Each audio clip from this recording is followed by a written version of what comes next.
Assalamualaikum warahmatullahi wabarakatuh. Perkenalkan, nama saya Halim Nuswantari dengan nomor induk mahasiswa 0453838897 asal dari UPBJJ Universitas Terbuka Surabaya. Kali ini saya akan menanggapi diskusi 4 perihal tema COVID-19. Rekan-rekan sekalian, COVID-19 atau yang lebih dikenal dengan coronavirus merupakan wabah penyakit yang sangat menggemparkan dunia. Hal ini pertama kali dideteksi di kota Wuhan, Hubei, Tiongkok pada tanggal 31 Desember 2019 dan ditetapkan sebagai pandemi oleh Organisasi Kesehatan Dunia WHO pada tanggal 11 Maret 2020. Penyakit COVID-19 ini disebabkan oleh virus SARS-CoV-2 atau yang dikenal juga dengan coronavirus dan masih keluarga dengan coronavirus penyebab wabah SARS dan MERS. Kasus positif COVID-19 di Indonesia pertama kali dideteksi pada tanggal 2 Maret tahun 2020, di mana ketika ada dua orang terkonfirmasi tertular dari seorang warga negara Jepang. Pada tanggal 9 April, pandemi sudah menyebar ke 34 provinsi di Indonesia, di antaranya yaitu DKI Jakarta, Jawa Barat, dan Jawa Tengah, dan provinsi lainnya di Indonesia.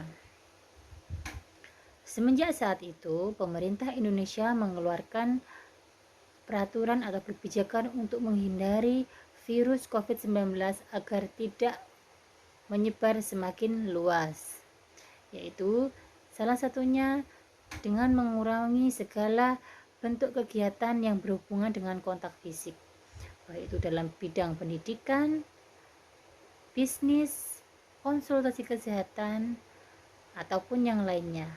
Semua dilakukan dengan secara online atau lebih dikenal dengan daring. Lantas, apa ciri-ciri seseorang terkena penyakit virus corona? Yang pertama yaitu gejala pada umumnya kita merasakan seperti mengalami penyakit flu, yaitu demam, batuk kering, dan merasa lelah. Yang kedua yaitu gejala yang cukup jarang dirasakan oleh seseorang, yang antara lain yaitu nyeri yang berkepanjangan, sakit hidung tersumbat, sakit kepala, konjungtivitas, sakit tenggorokan, diare, dan juga kehilangan indera perasa dan penciuman. Perubahan warna kulit pada jari-jari tangan atau kaki. Gejala itu memang tidak secara langsung ada pada diri kita, akan tetapi bertahap satu persatu. Antisipasi yang dilakukan oleh pemerintah yaitu menerapkan peraturan yang berhubungan dengan COVID-19. Yang pertama yaitu memakai masker. Yang kedua, mencuci tangan dengan sabun dan air mengalir. Yang ketiga, menggunakan hand sanitizer sebelum atau setelah kita berinteraksi dengan siapapun itu. Yang keempat, mengurangi kontak fisik secara langsung. Misalnya, budaya Indonesia yang kerap kali berjabat tangan ketika bertemu dirubah menjadi dengan melambaikan tangan atau menundukkan kepala. Yang kelima yaitu jika merasa ada gejala seperti flu atau yang sebelumnya saya sampaikan, maka hendaknya melakukan pemeriksaan ke dokter. Yang keenam yaitu mengkonsumsi makanan yang bergizi. Hal ini bertujuan agar tubuh kita memiliki daya tahan tubuh yang kuat. Yang ketujuh yaitu melakukan vaksinasi sesuai dengan anjuran pemerintah. Yang untuk saat ini warga umum kita sudah dianjurkan untuk 3 kali vaksin, yaitu yang pertama, vaksin kedua, dan vaksin booster yang pertama. Lantas, bagaimana jika kita sudah terkonfirmasi bahwa kita terjangkit atau terkena penyakit coronavirus? Yang paling utama yaitu menenangkan diri terlebih dahulu, tidak panik dan tidak stres. Yang pertama, tetap stay di rumah, tidak pergi kemana-mana. Hal ini bertujuan agar virus yang ada dalam diri kita tidak menyebar lebih luas lagi. Yang kedua yaitu istirahat, minum air putih yang cukup, makan makanan yang bergizi. Hal itu dilakukan agar daya tahan tubuh kita tidak melemah. Karena semakin lemah daya tahan tubuh, maka virus yang masuk ke dalam tubuh kita akan semakin bebas untuk berkembang. Yang ketiga yaitu menghubungi dokter untuk pemeriksaan lebih lanjut. Beberapa rumah sakit dan puskesmas sudah menerapkan sistem pelayanan secara online. Jadi ketika kita memang merasakan gejala virus corona, maka kita tidak perlu pergi ke rumah sakit atau puskesmas setempat.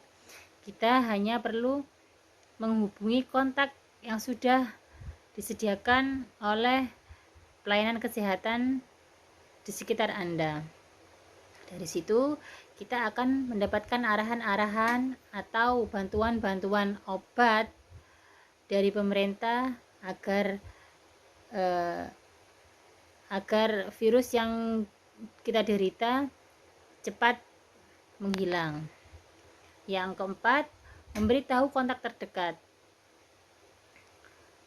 Memberitahu kontak terdekat dengan tujuan agar virus tersebut tidak tersebar lebih jauh lagi, karena belum tentu orang yang terakhir kita temui itu memiliki daya tahan tubuh yang sama dengan kita.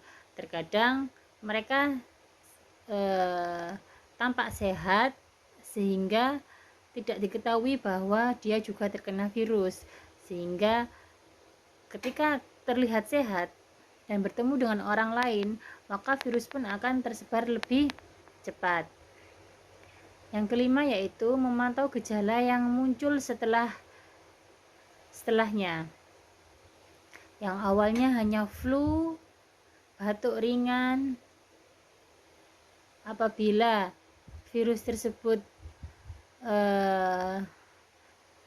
sudah ada dalam diri kita, maka jika kekebalan tubuh kita menurun, maka akan timbul gejala yang lebih parah, yaitu hilangnya indera penciuman, indera perasa, tubuh menjadi lemas, saturasi oksigen menjadi turun.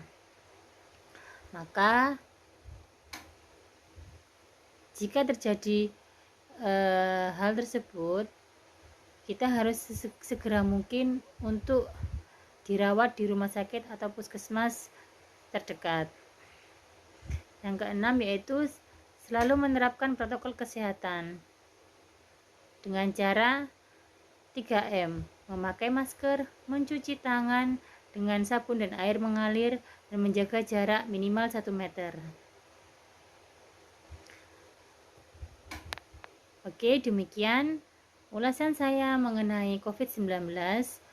Semoga bermanfaat bagi rekan-rekan sekalian. Wassalamualaikum warahmatullahi wabarakatuh.